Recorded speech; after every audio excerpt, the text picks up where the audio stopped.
একবার ভেবে দেখো তো, একটা সময় ছিল যখন আমাদের জীবনের পাসওয়ার্ডটা জন্ম থেকেই অটো সেট হয়ে যেত। মানে যদি তুমি পণ্ডিতের ঘরে জন্ম নিতে তাহলে তো হয়েই গেল, লাইফ টাইম প্রিমিয়াম প্যাক পেয়ে গেলে।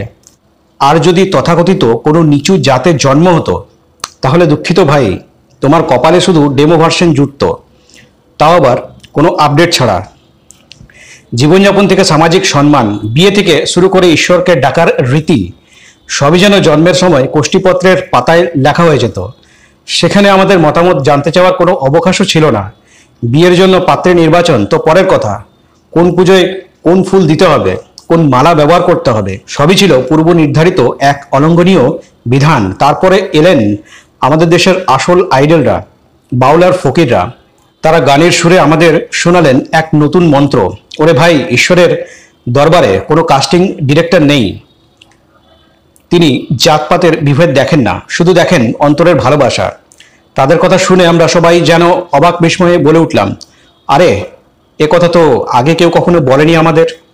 ভাবলে অবাক লাগে।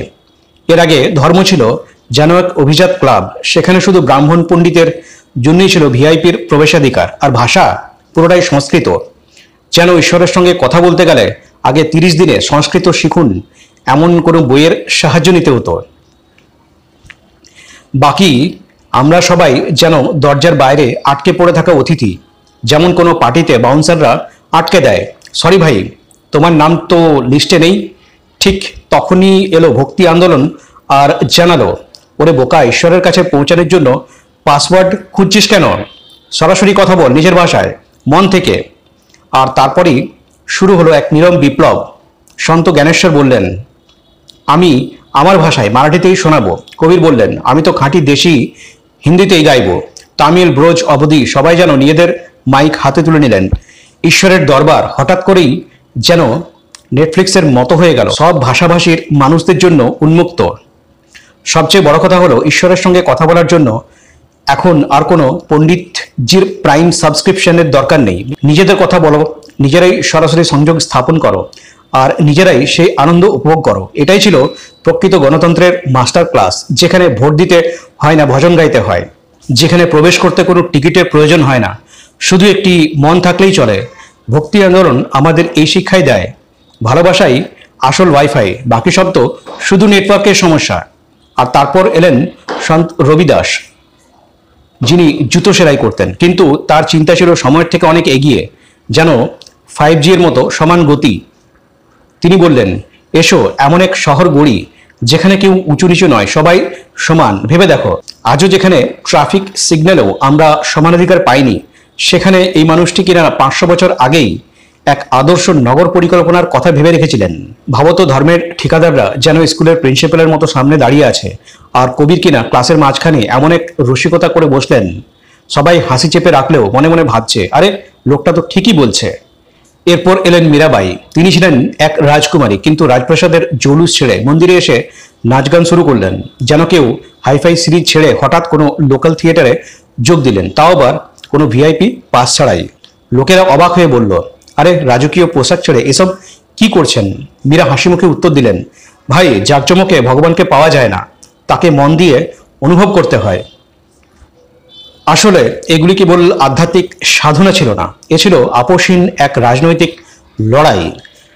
ভক্তি আন্দোলন যে এক দারুণ কাজ করেছিল তাতে সন্দেহ নেই, কিন্তু সত্যিটা হলো, জাতপাতের সেই মূল দেয়ালটা তারা পুরোপুরি ভাঙতে পারেননি। যেন ঘরের ভেতরের ছোটখাটো দেয়ালগুলো ভেঙেছিল, কিন্তু মূল সীমানার প্রাচীরটা একই জায়গায় অটল দাঁড়িয়ে রইল। সন্ত রবিদাসের মতো মানুষরা পূজিত হয়েছেন, তাদের মাথায় তুলে নেওয়া হয়েছে, কিন্তু তাদের অনুসারীদের বলা হয়েছিল, তোমরা তোমাদের দল আলাদা রাখো। ভক্তি পরম্পরায় গুরুর আসরে কে বসতেন? বেশিরভাগ ক্ষেত্রেই উচ্চ বর্ণের মানুষ। মানে ভক্তি সবাই করতে পারত, কিন্তু সিইও সেই হবে যার জাতি শংসাপত্র আগে থেকে আপলোড করা আছে। সাধারণ ভক্তরা কেবল লাইক আর শেয়ারে সীমাবদ্ধ ছিল, কমেন্ট বক্সে লিখত, বা গুরু, ব্যাস এইটুকুই, পদোন্নতির প্রশ্নই উঠত না।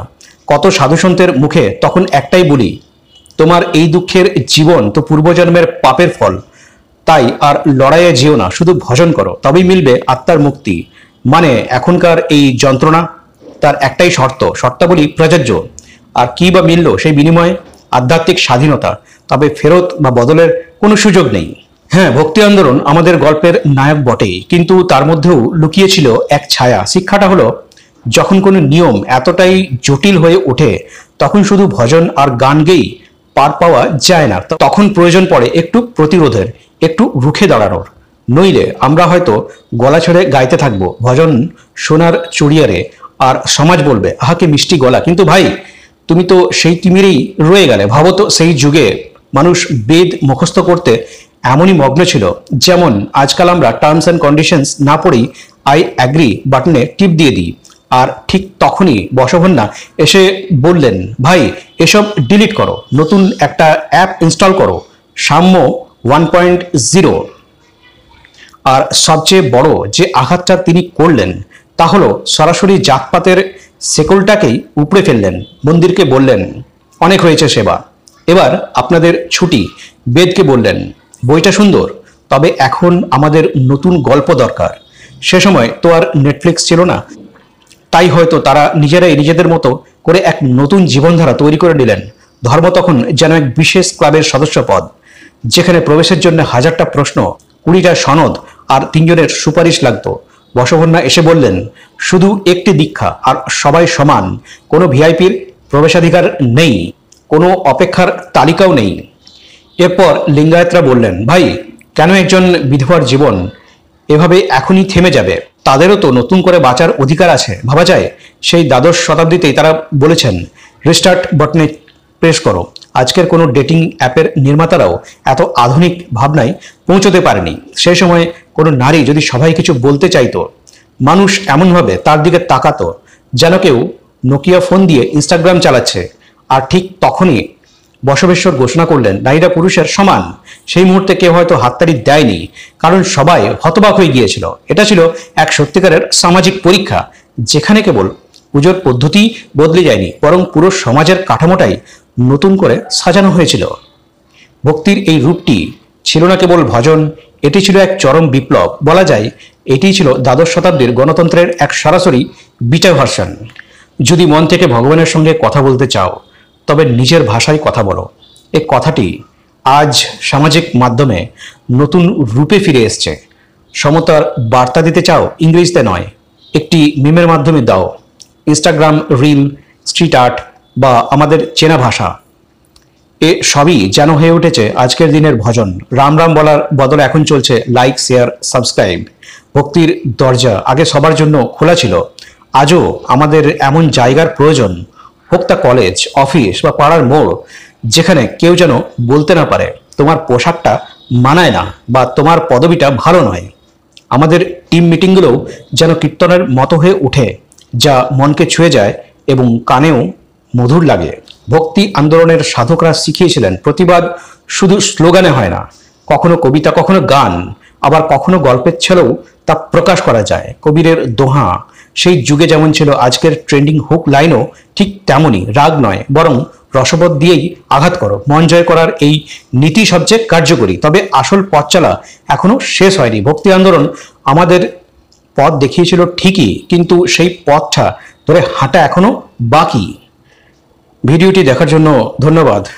তোমার যদি এই ভিডিওটি ভালো লেগে থাকে এবং এটি মনোরঞ্জন বলে মনে হয়, তবে দয়া করে লাইক করো, এটি তোমার বন্ধুদের এবং পরিবারের সাথে শেয়ার করো এবং চ্যানেলটি সাবস্ক্রাইব অবশ্যই করো।